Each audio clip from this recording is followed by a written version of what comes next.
Guys আসসালামু আলাইকুম। আমি রিফাত চলে আসলাম নতুন একটা ভিডিও করার জন্য। আজকের ভিডিওটা হলো আমার যে ফার্মের মাছগুলো দেখতে পাচ্ছেন এই মাছগুলো নিয়ে। এখানে যে ফ্রাইগুলো আছে এই ফ্রাইগুলোকে কী করবেন সব কিছুই ডিটেল সব কিছু বলবো। এর থেকে যে প্রথমত যেটা বলি, এসে শীতকাল এসে পড়ছে, এখন আপনারা কীভাবে মাছগুলো ক্রাই মাছের ক্রায় দেখাশোনা করবেন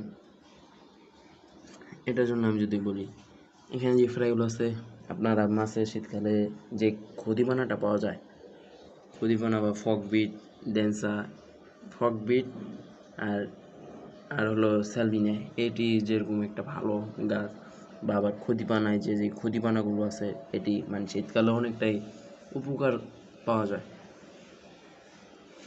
যেরকম বৃষ্টি কুয়াশার পানিটা সরাসরি পানিতে পড়ে না,